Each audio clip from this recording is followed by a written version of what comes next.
the end. And with that, Al, thanks for being here today. Oh, thank you. Hopefully I can contribute something to what is sometimes called the mystery of Phil Schneider. I don't think his life as such was any mystery, but prior to the point when he went public, perhaps it was, because he worked for the government in one capacity or another for many years. He was both at the Skunk Works and what was called the Skunk Works in Burbank, California. He was at Edwards Air Force Base. He worked all over the country and eventually all over the world on underground bases. Told me many stories regarding those. Of course, his involvement with the Dulce Wars, as they were sometimes called, against the aliens. He was one of the very few survivors from the one which was so disastrous. All of these things, of course, I did not know about him. In fact, never heard of him until sometime in early '93, as I remember, when I was at a conference doing a lecture course in the Philadelphia Experiment in Seattle. He showed up, introduced himself, and says, "I would like to talk with you." He says, "My father, Oscar Schneider, was part of the Philadelphia Experiment." Well, of course, my ears perked up.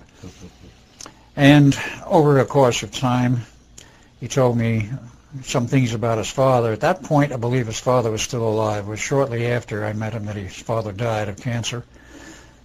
But his father had been basically a captain in the United States Navy Medical Corps and was the chief medical officer for the Philadelphia Experiment and other things afterwards.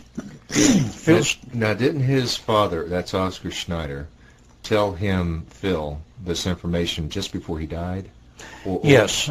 He knew that he was involved in the Philadelphia Experiment. That was an open discussion well before he died. Well before, okay. But what was not open discussion until 2 weeks prior to his death, when Oscar knew he was dying of cancer and was, I guess, irreversible at that point, he called Phil into his bedside and says, "Phil, I want you to know my real history." I says, "I've always told you I was born in the U.S. of Jewish parentage and such." I says, "That's not true." He says, "I was born in Germany many years ago. The exact date I don't recall. But during the period when Hitler was in power, it was when Oscar grew up. He was a master machinist, and I'm quoting what Phil told me. His father was a master machinist at the age of 14, which was quite an accomplishment in Germany then, and eventually enlisted in the Navy and became a captain of a U-boat.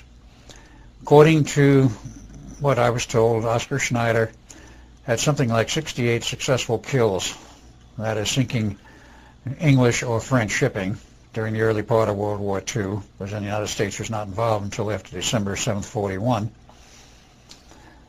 And he was captured at some point along the line by the French. He was taken in custody. He was held there in France late 39, early 40. Sometime in that period, I'm not quite sure of the dates, but it was in that period around the early 1940. And some negotiations took place, and at some point, the Third Army of the United States was involved. When, of course, we had some troops over there. He was turned over to the American troops and brought back to the United States, and suddenly given the same rank in the United States Navy as he had had in the German Navy, that of a captain. And of course, he was a medical officer. Now, Phil asked the same question I did. If he was a U-boat captain and he comes to the United States Navy, how could he suddenly become a medical officer? Well, another statement you said, Al, I see is odd. Did he tell his son that he was Jewish? Prior to the true story, he was not Jewish. So Phil thought he was Jewish? Yes. But he was really German? He was really German. Okay, so that was the cover. Right. He was actually born about 1905, if I remember correctly. And the official Navy record, which I have seen, says that he was born in 1905 in some little town called Cisco, California.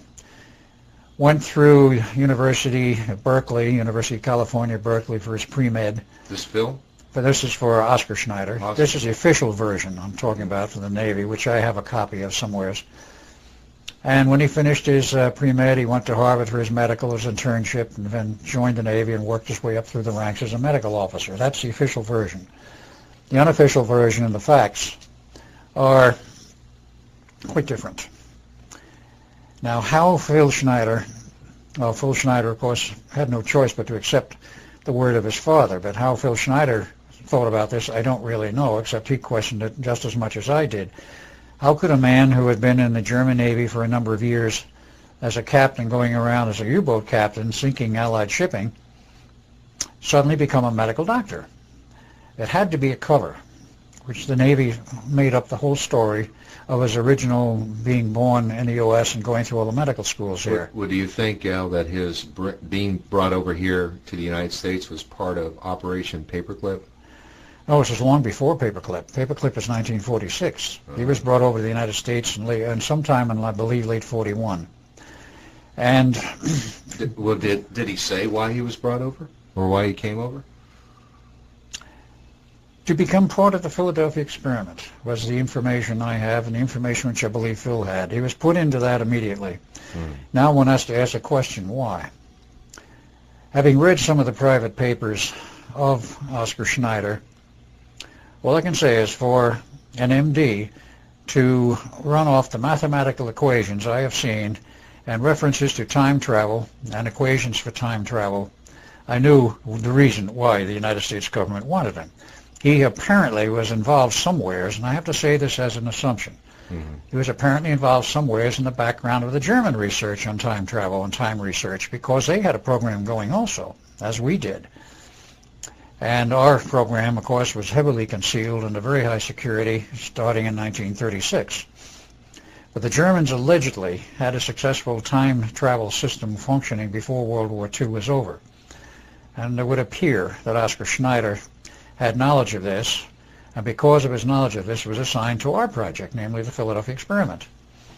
Now, the Philadelphia experiment was not truly a case for time travel. It was a case for using manipulations of time in the time field to create invisibility, but there was a relationship. That's my data, my assumption, and what I have been able to put together on why they wanted Oscar Schneider in the U.S. Because otherwise, why would you take a naval commander from Germany who had sunk all kinds of ships, including maybe your own, and at this point I don't believe he had sunk a U.S. ship, but Allied shipping, and suddenly put him in the United States Navy at the same rank he had held in the German Navy? Well, did Oscar ever share that with Phil, as far as the reasoning that he was brought over? I don't know whether he really did or not. I discussed this with Phil quite a lot, and Phil did not give me all of the background that he knew about his father, except this aspect. There might have been a connection between Oscar Schneider coming to the United States and my father. My real father, was Edward Cameron. My father was Alexander Duncan Cameron Sr., who was involved in government intelligence from the time he left the Navy in 1929 through the period of 46 when he was heavily involved in Operation Paperclip. He brought a lot of German scientists into the U.S.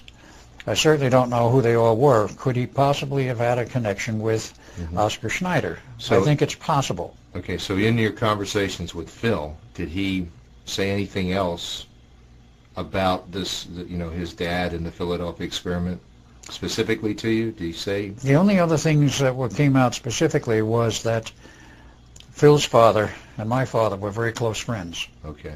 And they used to go on fishing trips together out of Sarasota, Florida. This was, of course, after the war was over. But I can make an assumption here without really knowing the facts that they might have known each other before Oscar Schneider came to the U.S. That is a possibility. Okay. So that was the link, I guess. That was the reason why Phil Schneider came to you in the first place. He came to me in the first place because he knew that I was involved in the Philadelphia experiment. He knew his father was involved in it. And he wanted to close the And he wanted to tell me about it and discuss various things. So from that point, did you two become close friends? Yes, we did. Immediately? We became casual friends at first. And as time went on, I kept talking with him. I says, Phil, with what you know about various things in the background, plus the Philadelphia experiment and what you say you had been involved with in building underground bases and traveling in the underground and building the underground tube transportation system, why aren't you out talking about this publicly? He says, you're not involved in the Navy anymore. You're not in the service. You're not working for the government. So was he retired at the time? He was retired. He actually was retired in the sense that he retired himself. He was not formally retired. He walked out on the government. He walked out on the NATO position. Mm-hmm. And the reasons for that he gave me very specifically. And in terms of the background of Phil, this might prove very interesting. Phil, in his own way, worked his way up through the ranks as a geologist and became involved with building underground bases and the tube system for the underground transportation system, and eventually graduated into a NATO position. It was all over the world, and he knew how many underground bases were built in the U.S. as well as worldwide. He used to tell me 131 in the U.S. and about 1,400 worldwide, of the type we described, which was 1 to 3 miles underground, anywhere from 1/2 to 3 cubic miles of earth were removed by nuclear detonation, and to create this huge cavern, because earth is the rock is porous, and if you choose the right earth materials, the right rock material, which he was an expert at, you had to use certain types of rock material to build the underground base, or you just forgot it. It had to be certain layered rocks, certain structures, which I am not familiar with, but he was. And you would build these underground bases. They were all over the world. They've been built by other nations also. And part of this led into his NATO operations, but the thing where he left was most interesting. He was online for, and I said 2.5, 3 years retirement for NATO, formal retirement, with his salary at that time in NATO had gone up to something like $500,000 a year. This is a salary. Wow. And his retirement was slated to be $1 million per year retirement. He was an extremely important person at a very high level, had high-level clearances. But he said what changed his mind, and he decided to walk out on everything, was the fact that he was invited to attend some UN meetings, the very classified ones, which were not held in New York at the UN terminal and the UN buildings, but in a deep underground military base. And they said there was a facility which had all of the layout exactly like they have in the UN headquarters in New York, underground in this base. He never told me where it was. But there was an extra row of chairs, or a ring table and a row of chairs above the rest, which was not extant in the usual settings for the UN, for the meetings. Everybody would go in there, including spectators were there, himself and some other people. Everybody would sit down and be waiting, and then the final group came in, would sit at this upper tier of chairs. They were all tall grays, extraterrestrials, 7-footers. Like the ones he shot in Dulce? I don't know if he ever shot a 7-footer. He didn't tell me particularly whether it was a 7-footer or not, but he said the ones that came in on the UN meeting were the 7-footers, and they dictated policy to the United Nations. He attended not one but 2 meetings of this type, and he says after the second meeting, he says, I am working for the wrong people. Had a conference that day with some of his NATO friends in the NATO Department of Geology, I believe is what he called it. There's a whole group of about 40 of them. They all decided they wanted no more of any part of it. They walked out on retirement, salaries, everything. All 40 walked out the same day and wiped out the NATO's Department of Geology. And he retired. He went back to Portland, Oregon. He was living alone in his own apartment. I had an ex-wife and a daughter, about 8 years old, I met at that time. She's a little older than that now. And sort of ruminated within himself, talked occasionally before one group in Oregon, which was the Western Bigfoot Society. There's photos of him talking before that, and there is one article published on the net about it. He used to talk about some of the things he knew at this Bigfoot Society group, but he never went totally public. This was a private group. It was not a really public group. I kept insisting, with what you know, Phil, you should go public with this. I said it's in the interest of the public. They should know some of these things. I said, I'm not telling you should say everything you know, but certainly about the underground bases and operations and so forth. So I finally got him out on the lecture circuit after we talked about this quite a bit. The first attempt at a lecture, which was successful so far as the lecture was concerned, but in terms of videotaping, it was a failure, and that was on 7th of May, 1995, in Las Vegas, Nevada. Was that his first lecture? That was the first one public. of this nature. Okay. It's not the first lecture he ever did. Yeah, because he mentions that he did like 30 or 40 lectures. He did a total that year of about 30 or 40. He made some prior to that, and again with the Bigfoot Society and the small groups in the Portland area. So this was in Las Vegas on 7th of May. The next day we were slated, the 8th of May, to talk up in the Coeur d'Alene area of Idaho. So was it 94 that he decided to go public? It was early 95. I kept twisting. It was early 95. I kept twisting his arm, and he finally decided, all right, we'll try it. Yeah. The first one that was recorded successfully was the one outside of Coeur d'Alene. I think it was Post Falls, Idaho. Mm-hmm. That was on the 8th of May. Then there was the August one in Denver at the Dean Stonier's conference, Global Sciences, and he did a workshop for about 2 hours. September, the preparedness show in Seattle. November, another preparedness show in not Seattle, it was elsewhere. I think Denver. And that was the last of the public series which were recorded. In between this, of course, he had many other lectures. He knew a great deal about the Kobe, Japan earthquake, which is what it was formerly called. Oh, and many others, too. Yeah, but he knew a great deal about those. He knew a great deal about the earth faults. He used to tell me about them. The earth faults? Earth faults all over the U.S. He knew all about them. Faults, yeah, the fault lines. And the Denver was relatively safe, but he said if you go west into some of these so-called secluded areas for survival, he says they've got fault lines running right through them. He says the first ridge of the Great Rocky Mountains, as an example, is loaded with fault lines.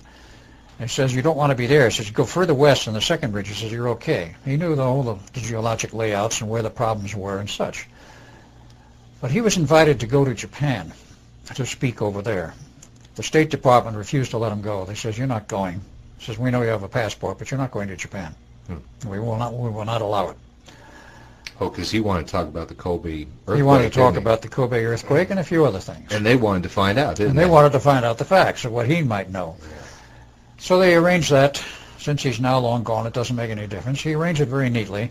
The Japanese says, we'll pick you up out of Vancouver, BC. He says, we'll fly our own jet over. He says, you drive up. He says, you can drive across the border with no problem. Of course you can, unless there was a strict order at the border that he's not to go, which there wasn't.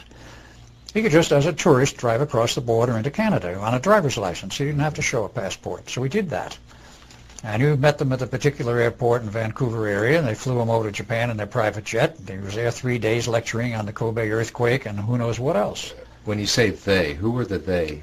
They were the top executives of major Japanese corporations. Mitsubishi is one example. I remember he mentioned Mitsubishi and some of the others. I don't remember all the names. So they must have given him quite a bit of credibility. They did give him a great deal of credibility. Was there any retribution that the Japanese enacted as a result? No, there's no retribution on the Japanese or by the Japanese. By the Japanese, yeah. I mean, because obviously what Phil's saying is that we blew off an atomic bomb that caused the earthquake, right? That's exactly correct. Now, there was a tactical nuke in the harbor, which was planted by, as he said, Navy SEALs.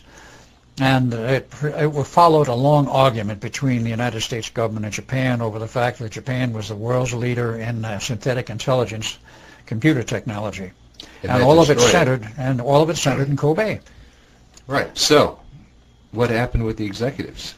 That's an unknown, to me anyway. Yeah. Kobe was leveled, and particularly the building which contained most of the research for this was leveled. And he told me that 70% of the Japanese scientists working on synthetic intelligence computer systems were living in Kobe and were working on that project there, and it was leveled. And that put them out of business, and the U.S. government probably, whatever elements in the government, it can't accuse the whole government, it's certain sections within it, probably felt satisfied. There was no repercussions that I know of, but at the same time, those executives learned what Phil had to say regarding the facts of what happened, and what may have happened after that, I have no idea. Okay, and about what day again was this? What was the date when he was actually flown to Japan? Was it 94 or 95? It was in 95, after he had gone public, and I would say it was in the fall months, but I'm not sure of the dates, because Phil died, murder by suicide, if you will, on or about the 10th of February of 1996. Right. It was just before he was going to go to the Global Sciences Congress in Florida, that Winter Congress. Well, let's go back before we get into his death. Right. You again, had a lot of contact with Phil. And didn't you spend...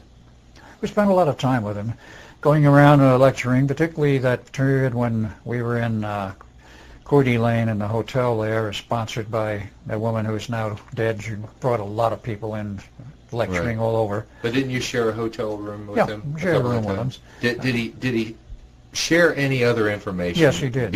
With you besides what we are going to see on the CD, on the videotapes? He mentioned Area 51, and a very interesting incident that occurred out there. He had business during the time he was working for the government to go out to Area 51 periodically and see some particular officer in the, I think he said the Air Force, I'm not positive now, rather high rank, on business related to what he was doing. And in this one particular day, he said when he went out there, he went in, and he went into the outer office, and a Marine guard there says, Mr. So-and-so is not ready to see you right now. Please have a seat in his office. Oh, and by the way, just keep your eyes straight ahead. Don't look from side to side, and when he's ready, he will call you. Of course, it's all out to Phil, and he's going to have other ideas. What is it they don't want me to see? So he let his eyes wander, and he saw a window, probably one of those slanting windows, where he could see through partially. It was a dark-colored glass. He could see through partially and see that there was somebody behind that glass. Eventually, he got to talk with the person he was to meet and talk with, what his business was and so on. He took care of that, and then he asked the guy, he says, there's a smoked glass window out there on the other side of your office. What's this all about? He said, oh, that's one of our guests. I said, one of your guests? What do you mean? He says, one of the guests of the government. What do you mean, guests of the government? He says, oh, that's one of the aliens we keep around. Aliens? Yes. What do you mean? He says, well, we have a few guests, you know, from the UFOs that have come down and so forth. He said, we got a reptilian in there. He says, we've had him here for months. We've been trying to get him to talk. We can't. He said, he won't talk with anyone. So Phil looks at the officer and says, why don't you let me try? The guy looks at Phil and says, you? He says, what makes you think he'll talk with you? He says, I don't know. Why don't you give it a try? He says, well, everybody else has failed. Why not? So he was prepared for this. He said, this is a special room. It's got special atmospheric mixture for him and a temperature of 123 degrees F. You have to go in a suit, an air-conditioned suit and so forth. And you have microphones and speak and all of the appropriate and you're saying the reptilians can't live in this atmosphere? Oh, they can. But this guy was being kept in the atmosphere which was more normal to what he was experiencing, would normally experience. They kept him in an atmosphere which was essentially the same as his home atmosphere. And where was his home? Yeah, it was not mentioned to me. Okay. So Phil went in there, and he said he was in there 20 minutes, 30 minutes. This guy, when I say guy, I assume it was a male, started coming out with a bunch of pips and squeaks and high-pitched sounds.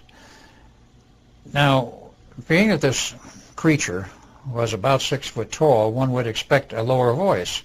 But if you have some rare gas mixtures, such as argon, helium, whatever, it's common knowledge, of course, if you put a human in a high helium mixture, they sound funny. They sound funny. Their voice goes up in frequency because the propagation rate through the gas is a much higher rate than normal air. So is that the problem? That was apparent part of the problem. So eventually Phil did get to talk with this creature, and they exchanged some thoughts and ideas. He was trying to speak in English, but it didn't come out very well. Because of the gas in the room. Because of the gas and so forth. Perhaps he didn't know the language that well. I do not know the reasons. But eventually talked with him. Okay, so Phil actually got them to change the gas? I don't know whether they did that or not. Okay. But in any case, Phil reported back to the officer later. He says, yeah, I got this guy to talk and such and such and such.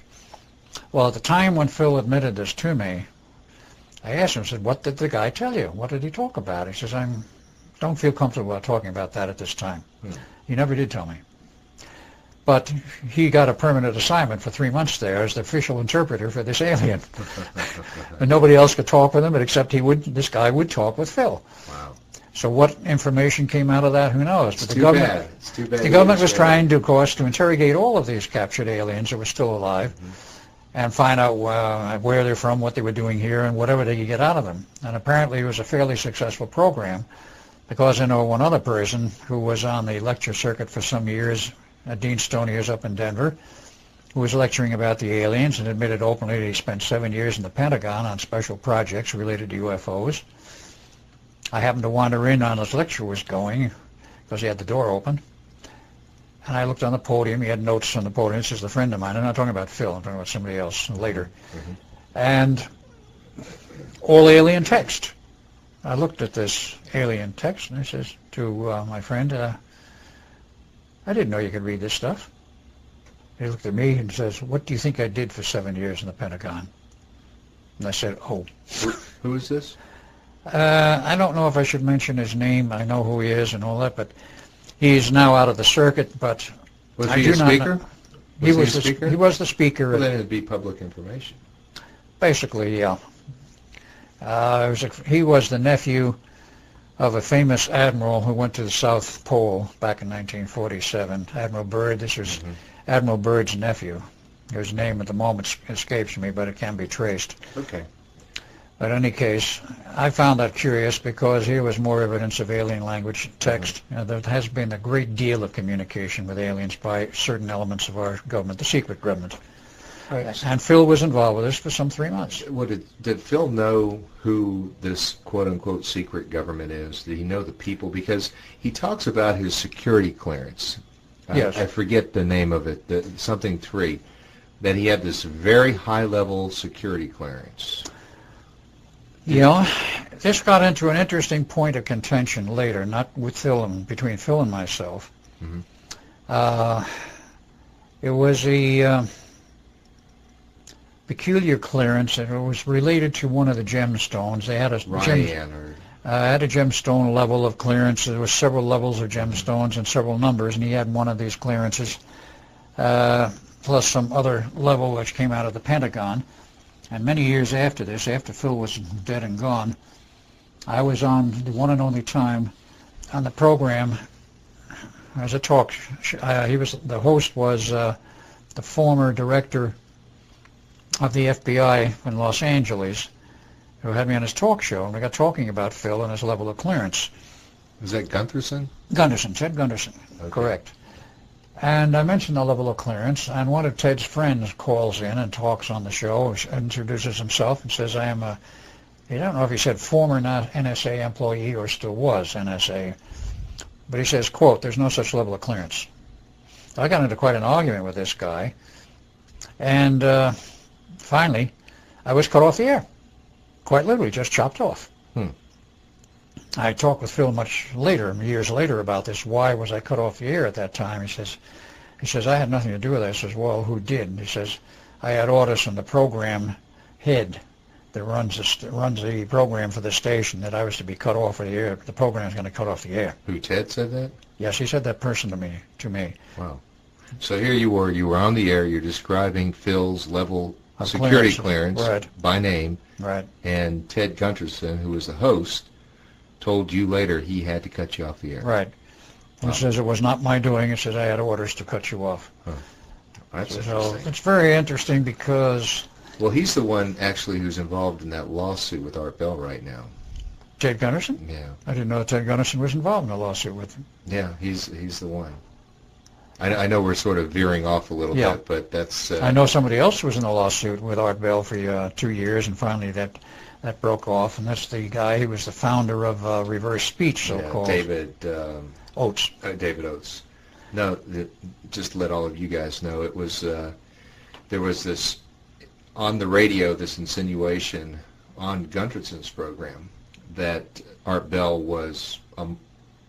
child molester. Pedophile, right. I remember those charges, but I never knew that was on his radio program. I never knew who made those charges. I did not know that Ted Gunderson had made them. Well, in reality, he didn't. He did not? He did not make those. But somehow Art Bell thought he did, or... was told that there's a mystery behind all Yes, that. There is some mystery involved in this whole thing. Yeah. It became quite a problem with Art Bell. He went off the air twice because of it. He's now back on, but Back on. it was basically because of family problems involving his son. Well, it's. I just watched this tape, so it's an interesting story. Yeah. But let's get back to Phil Schneider. Right. And the reason why people are listening to this is they want to get the rest of the story. Yes. So what else did he share with you? He mentioned the fact that he had been in Europe and in Russia, and though he claims he never rode on these underground railroad systems, he helped build them. And he says, among other things that he was aware of, was the huge pile of UFOs, of wrecked ones that we had, and that we were shooting down UFOs at the rate of approximately 7 a month. And did he see these piles of UFOs? Yes, he did personally. And where were they? He didn't specifically state where in the U.S., other than there was more than one. There were several piles of them. But he said while he was in Russia on NATO business, he looked into the matter over there, and he said they had football fields. He said fields full of junk UFOs covered 2 football fields. I said they were shooting them down at the rate of about 1 a day. And I said, well, what about the occupants? He says, I don't know what happened to any of the occupants. But he said the orders have been out for quite some time. This would mean prior to 95. That anyone who comes in to the Earth closer than, as I was told, a 250-mile periphery above the surface of the Earth, a 250-mile zone, safe zone for us, any closer than 250 miles above the surface of the Earth, they'd be shot down no matter who they were, friend or foe. They had to have clearance to come in closer, no matter who they were. Well, see, I would say, the listener would say, if these guys, these UFOs, these extraterrestrials, had the capability to do space travel, couldn't they counter our defensive measures? Not what we have now.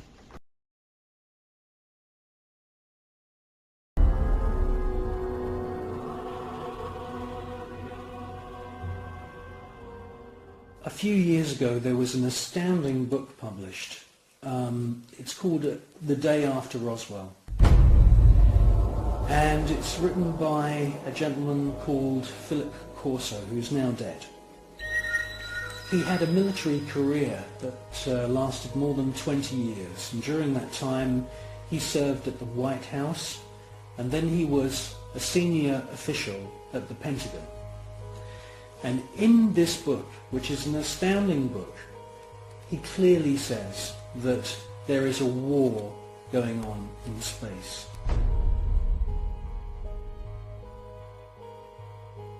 In other words, NASA and the American military have designed weapons. He says in his book that some of the weapons are based on patents of the genius inventor Nikola Tesla. Philip Corso tells us that there are plasma beam weapons being used against these UFOs, and that sometimes these UFOs are hit.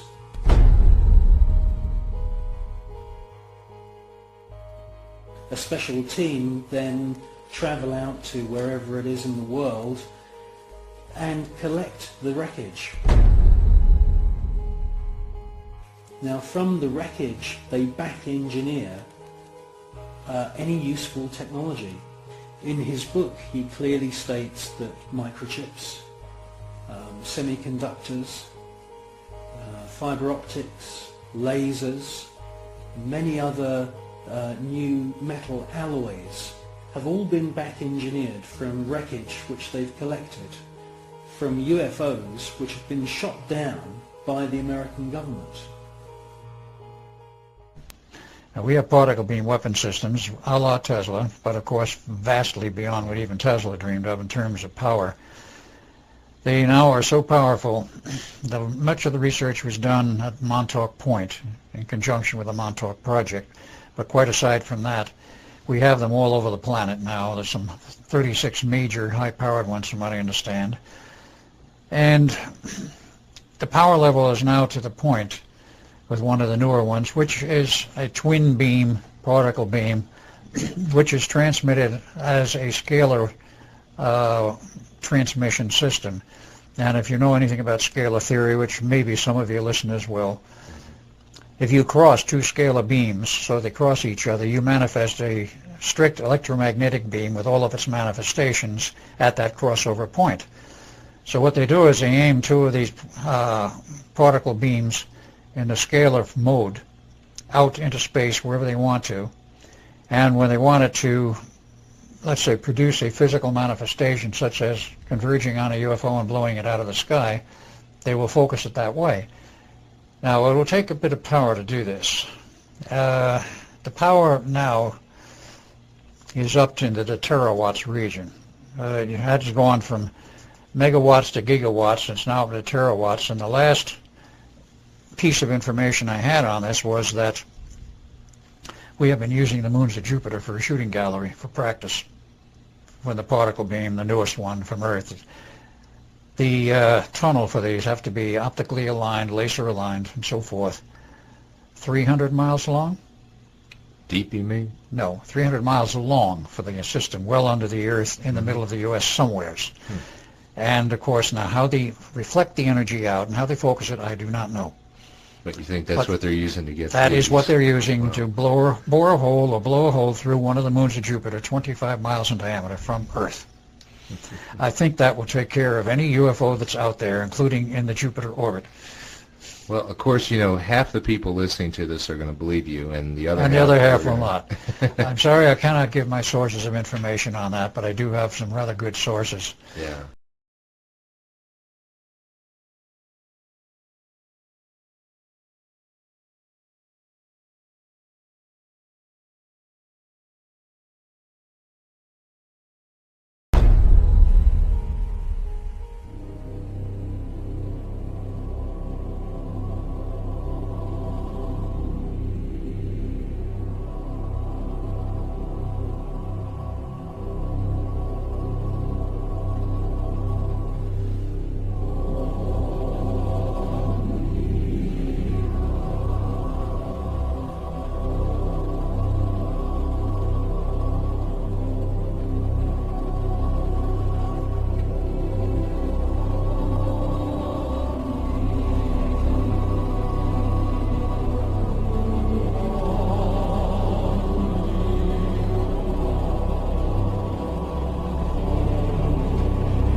I believe that what we're seeing with the footage from Space Shuttle mission STS-48, that we are seeing several intelligently controlled extraterrestrial craft.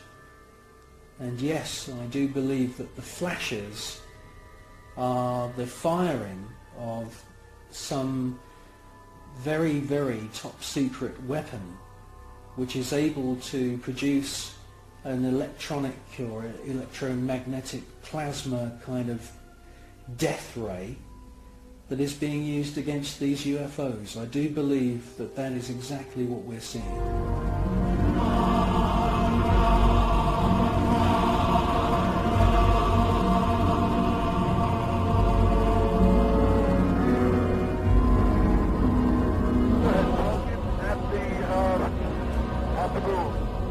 The tether has broken and it's going away from it. Get it on the TV. The tether has broken. Copy. Space Shuttle mission STS-75, the tether incident. A lot has been said about this incident. Personally, I feel that most of the objects that you see are actual individual parts of the tether, just floating around in space, and that they're out of focus. It's a fascinating piece of footage, and I wouldn't be surprised if there weren't, quite a few UFOs coming into the scene to check out our technology, just as the same as they've done many times before. The crew can see the tether and see the satellites. It's beautiful.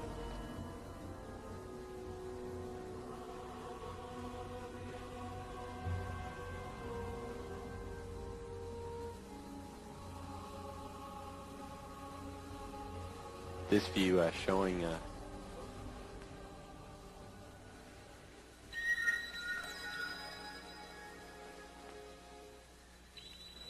the satellite. Again, just moving into sunrise. 81 nautical miles now from Columbia. Okay. What else did Phil tell you that was interesting in those private moments? Well, he showed me, of course, his scars, which were obvious. They're on the video. They're on the video. Right. There's nothing unusual about that. But he told me about one of his encounters in the underground when we were doing a bore for preparation to build an underground base. He said the typical procedure was they bored a large diameter hole, large enough to run a captain's chair down through. It was about 6 feet or so in diameter.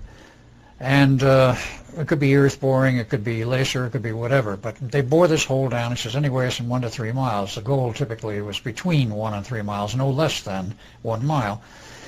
But his job was, when they had it down to the depth they wanted, he would go down on the captain's chair, literally physically down in the borehole, and examine the rock structure at the bottom to see if it was a kind of rock structure that would be possible to use to create by blasting their underground base. He says more than once it happened that as they were boring, they hit an open area, an underground cavern system. And he was dropped down, the first one of these, where it happened that way, he was told get on the chair and go down and find out what's down there. Well, I took lighting with him. He said he didn't know what to expect. Is this the Dulce Wars you're going to talk about? No, this is before the Dulce Wars. So there was another one. This has nothing to do with Dulce Wars. Ah. This is in his standard procedures of building the underground bases. Wouldn't it get hot? I mean, I can imagine if you're being lowered down 3 No, this miles. is another great misconception. I've done a lot of spelunking in my life, and this is one of the strange things they tell you. In all of the natural caves and natural cavern systems, they are the same temperature the world over, averaging around 52 degrees Fahrenheit, night or day, summer or winter. They vary maybe plus or minus 2 degrees from that. But they hold right around 52, and regardless of the depth, they're still 52 degrees. Now you say, well, what about volcanoes? They have a special structure, and apparently the volcanoes, of course they're hot, you got molten rock, but there's no truly accurate theory to explain why you have volcanoes with all this molten lava, which is assumed to come from the center of the earth. It does not. Why we have volcanoes is still something of an unexplained mystery, and even Phil couldn't come up with an answer on that one. But he went down on this one case on the chair. So this was before the Dulce Wars. This is before the Dulce Wars. Good. You go down to the chair and go down to the lift, get out of the chair. He's wandering around in a very dim cavern system, very foul air. Apparently sort of breathable, but very foul air. And with his lighting, he looked around there, and he thought he saw a shadow or something moving. He wandered around one of the corners of this cavern system, was face to face with an alien. He said he looked at it looked at him. If I remember correctly, he described it as a reptilian. But he says it went for something on his chest. It had some kind of a plaque or thing on his chest. Now, he describes this story on the but he said he pulled out his 9mm Ruger that he had in his pocket. He wasn't supposed to have in his suit, but he had a hunch to take the gun with him that day, and he did, and he shot this thing dead before it got him. He said this happened more than once. Well, I thought this was the Dulce Wars you're talking about, because he said that 60 or so soldiers actually got killed in that exchange. In the exchange in the Dulce Wars and the Dulce Tunnel, but this was a totally separate phenomena.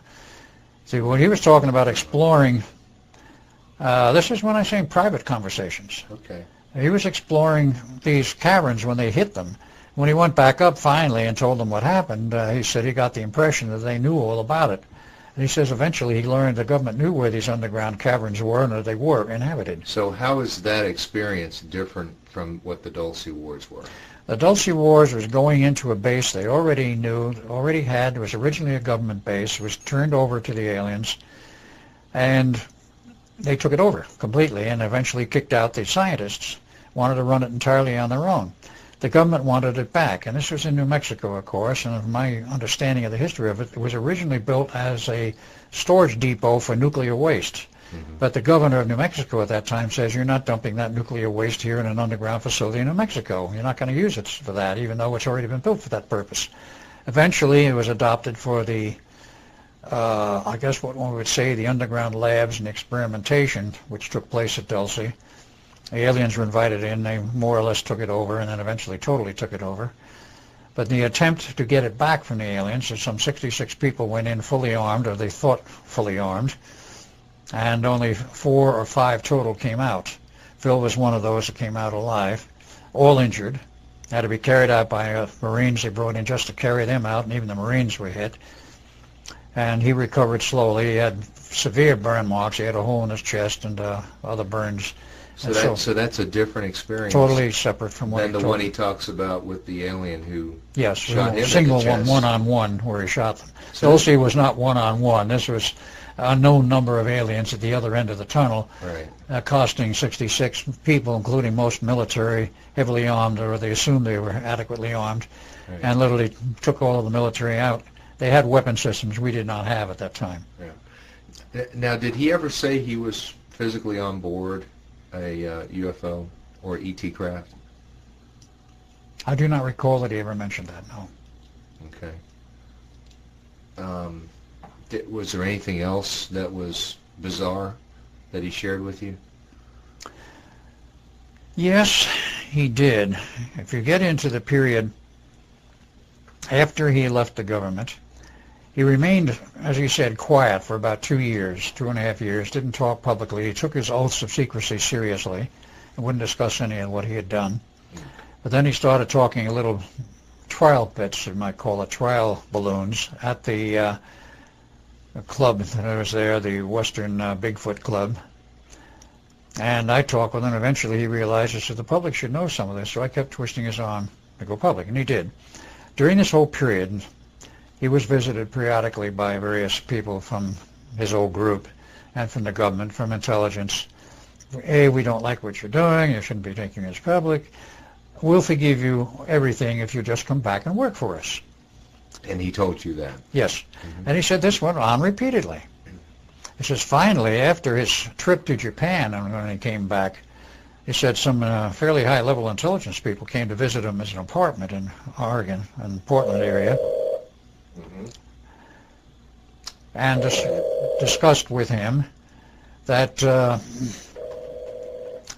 says, we want you to know, Mr. Schneider, you have done a great deal of damage to, let's say, the whole infrastructure, a great deal of damage to the New World Order. He says, how much? He says, it's incalculable. He says, you have done major damage to them with your lectures. But have they really? Has he really? This is what he was told, and this is what he passed on to me. That's a good question. Did they really? Of course, he got the same pitch again. We'll forgive you all of this if you will just come back with us. We really need you. Mm-hmm. He kept telling them no. Well, it's from that point on, apparently, that they started the attempts on his life. Every conceivable form. I think he mentions that there was around 13 or 13 so. Before, of course, the 14th that got him. Okay, but yeah, they go through the whole thing. He goes through that. Why don't we focus in on what really got him, because you seem to have a pretty good handle on what really got him. Yeah. Okay. I was given a phone call by his ex-wife a few nights before the February conference was to start in Florida for Global Sciences, because he was to be a speaker. He was a scheduled speaker there, and he was going to come up to Atlanta from there and do some major videotaping on what he knew. He kept saying, I have lots to tell you. I've only scratched about 1% of it. And he says, I want to put it all on record. Oh, it's too bad we don't have that 99%. It is too bad that he never got to it. But in any case, that's what he said he would do. And on that night, I believe it was the 10th of February, I got a call from his ex-wife saying Phil is dead. He's been found in his apartment. We think that he had a heart attack and heart failure. And where did he live again? He was in Portland, Oregon. Mm-hmm. And you were in Atlanta, Georgia at the time, right? Okay. Well, after the conference was over, of course, I flew up there. Mm-hmm. And she has to go through his apartment and effects. But the story was that basically, to give the initial part of it, basically a group that came to visit him regularly, Jehovah's Witnesses group, he spoke to them about once every 2 weeks. Mm-hmm. He was friendly with them, they were friendly with him, because he was not a highly religious person. He did believe in God, but he was not highly religious in the sense of what persons normally think is highly religious. Really, I watched He the wasn't a- video, and of his the 3 different videos of him speaking, or 4 actually, and he seems to be religious. Yes, he had basic religious beliefs. Perhaps God-fearing is how I Yes, put that it. would be perhaps the right term. But he was not hooked on any specific religion and all of the tenets of that religion. Okay. But these Jehovah's Witnesses people came to visit him, he talked with them and so forth, and this went on a regular basis. Now, what I was told was that on this particular morning, when it was discovered that he was dead, they came to his apartment, saw his car parked outside, rang the doorbell, got no answer. In the past, they always got an answer. And they went to the management. They said, there's something wrong. Phil's car's here, but he's not answering the door. So they said, oh, we'll get a key and we'll go in and look. So they opened the door and looked, and there was his moldering body. It was already decaying. A couple of days. A couple of days. It was estimated at that point it was 4 days. Moldering on the floor in his bedroom, and nothing but a pair of shorts. His body half under the bed and his head and shoulders propped up on a wheelchair. So he was fairly bloated at the time. He was bloated at the time. Mm-hmm. They assumed that he might have been in his wheelchair and fell out, but that was the initial assumption. So, of course, they called the police. They called the funeral home. They took the body in for the usual treatment for preparation for a funeral. Mm-hmm. And it was then that they found out that there was something a little abnormal. There was a rubber tube wrapped around his neck 3 times and knotted in the back, right back here. And you had to literally remove the bloated folds of flesh to see the tube. The tubing was not available in view otherwise. Now, theoretically, he could have done that to himself, couldn't he? Not hardly, because he had 3 fingers missing from both hands. He had fingers cut off or blown off from various explosive and other things that had happened. He had severe arthritis. He had very strong hands and arms, but he could not manipulate his fingers correctly. So he did not have the ability to tie that rubber hose and knot it. Yeah, he could have wrapped something around his neck and held it this way, but who is going to commit suicide by holding a rubber tube this way? As soon as you relax, the tube lets loose and you breathe again. It was knotted. And, of course, the autopsy performed not by the county coroner, but by a local medic brought in by the police department of Portland. I've read the autopsy. Went through the whole list, and I noticed 2 things. 1, they never did a blood test. 2, they never did a urine test. 3, when they went through the descriptions of the various body parts, when they came to the penis, they said nothing unusual or abnormal. Well, that was the red flag right there. As his ex-wife, who gave me a copy of the autopsy report, he said, as soon as I read that, it says I knew that either the doctor was totally incompetent or that wasn't Phil's body. I says, why? Because I didn't know at this point what she was referring to and what my friend in Seattle, Washington, he spent a lot of time with, because he was preparing to buy property up in Washington State to carry on with his research, revive his defunct UFO magazine, and so forth, but he had severe, obvious stitching in his penis. He had had a severe infection years before. His wife told me the story. Mm-hmm. In which they had to literally cut it open from one end to the other in order to clean out the infection and then sew it up. And none of that was present. According to the autopsy, none of that was present. But the thing was, everybody had seen the stitches that ever saw him naked, either in a shower or otherwise. Now, I'd seen him naked once, but I didn't take a close look. And it just didn't happen to show, that's all. Yeah. He was not in a position where it would, so I'd never noticed it. But so did his wife actually think that was not the body of Phil Schneider? She raised a serious question that possibly it was not Phil Schneider. But now it probably was, though. She never was allowed to see the body. Really? She is questioned, is this Phil Schneider? She wanted to see the body. They would not allow her to see the body. Why? No reason was ever given. Just know you can't see it. You can't see it, period. Now, other friends of his in the Bigfoot Club and his brother. Did anybody see the body? Oh, yes, his brother did, and other people who knew him well, and they all said... His brother saw the body, but his wife couldn't? Yes. That's interesting, isn't it? That's very interesting, yeah. And they all said, other than his wife, that, yes, that was the body of Phil Schneider. So, being it was declared suicide, even though it was obviously not, the coroner said it was suicide. That is, the doctor appointed as coroner. And that was the official version. Now, did you fly up there for his funeral? No, I was not there for his funeral. I came up a little after it. Mm-hmm. And I met some of the people in the club. I met his ex-wife the first time, and I was asked to come up literally to go through his personal effects in the apartment. So I did, and a friend from Seattle, I'll use the first name, Mark, and I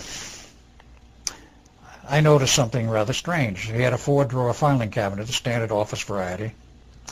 It was totally empty except for perhaps 2 inches of papers in the middle of one of the drawers, in which I looked at it. It was nothing but the receipts and filing papers for a business which he attempted to run as a consulting engineer of some kind some years prior. So who cleaned his file cabinets? That's a very good question. Who cleaned out the filing cabinet? What about his brother or wife? Did they go through it before? No. His wife said absolutely not. She didn't go through anything. His brother said nothing about going through anything. So how did you get access to his because apartment?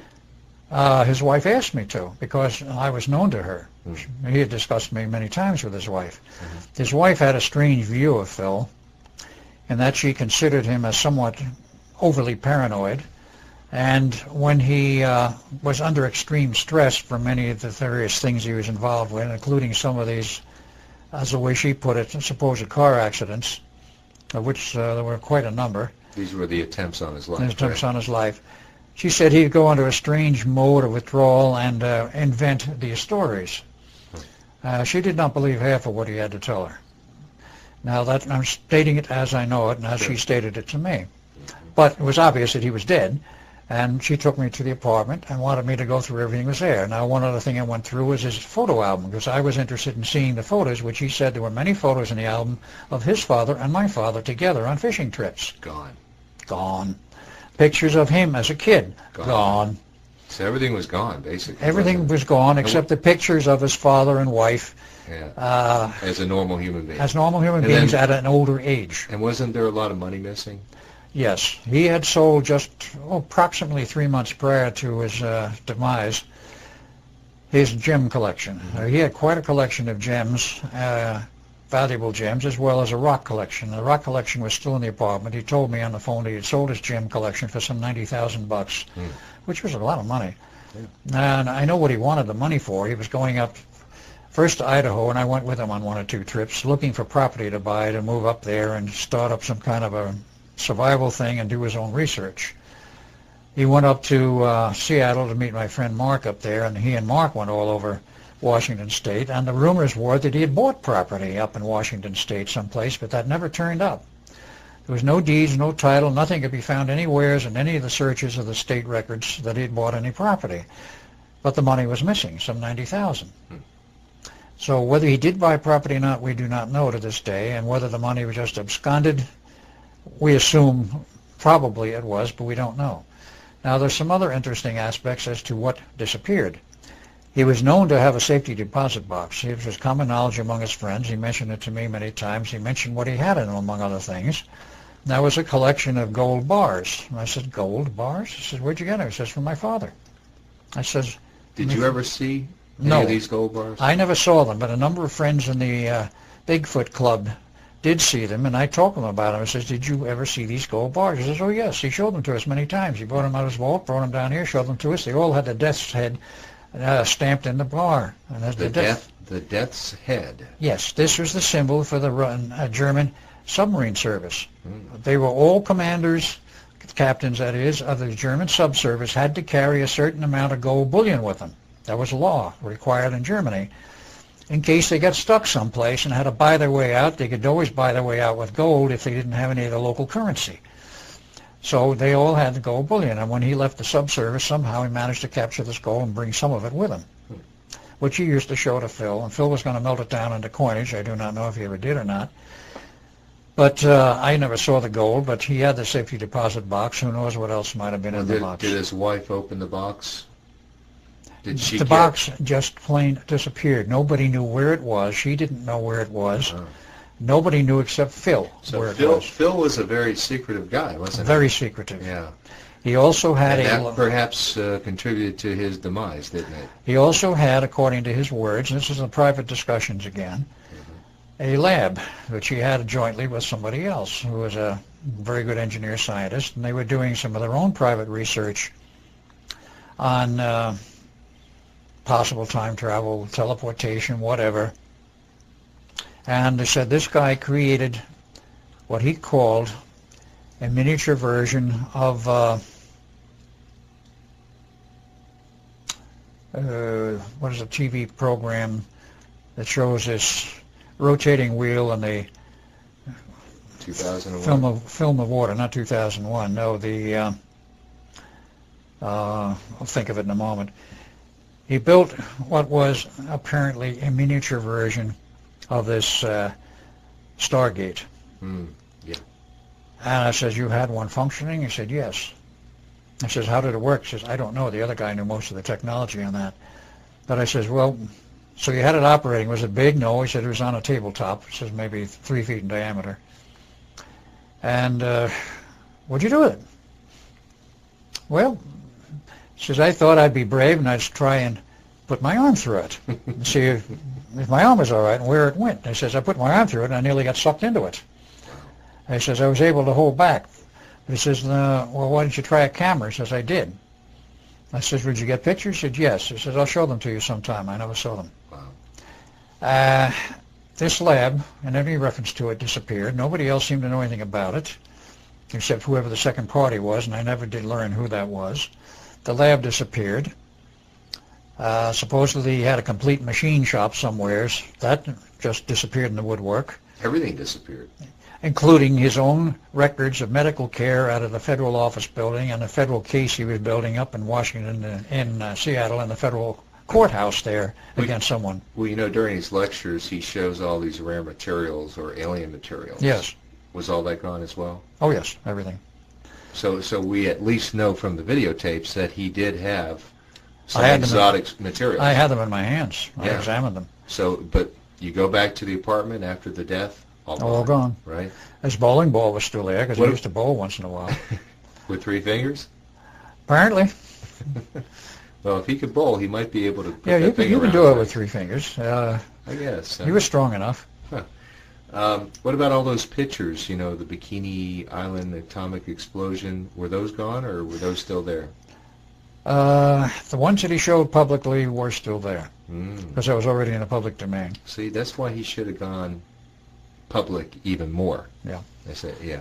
Well, we can do that Sunday morning quarterbacking here, I guess. Oh, yes, exactly. Yeah. Let's just sort of close this out.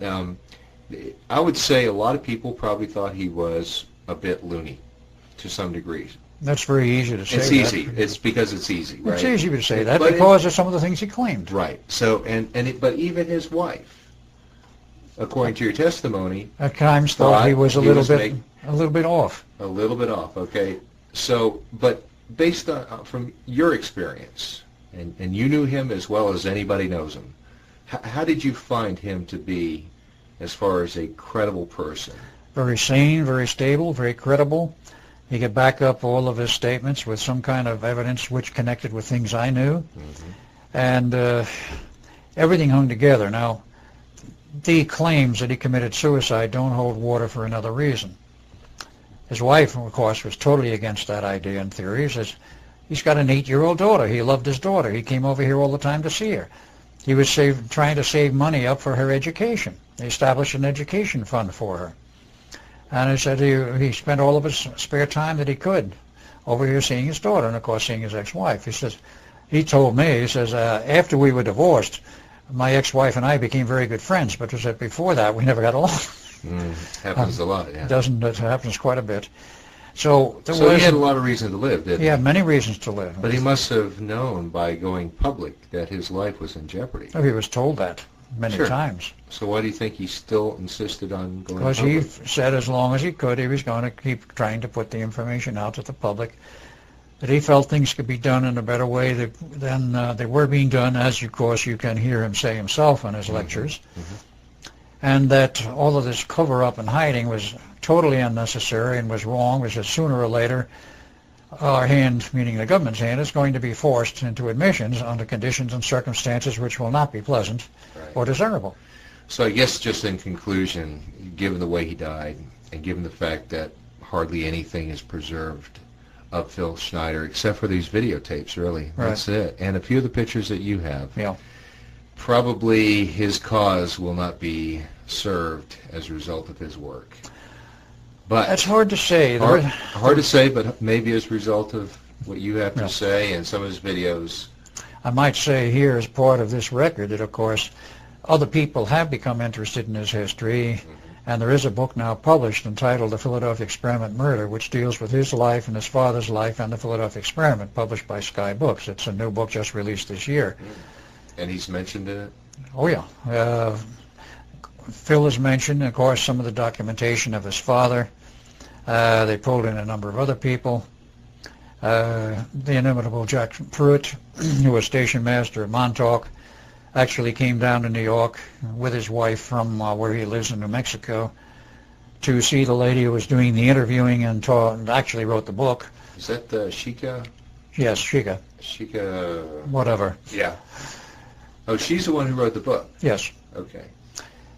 She tried to get him to talk about the Montauk Project, but he would not do it in front of his wife. Maybe he wouldn't do it at all. I'm not sure, but I was not. But she met him? Oh, yes, she met him physically. Jack Pruitt? Jack Pruitt, the Jack Pruitt. Wow. He's still alive and well. In fact, to his credit, he was dying of cancer in Los Angeles some 8 years or so ago.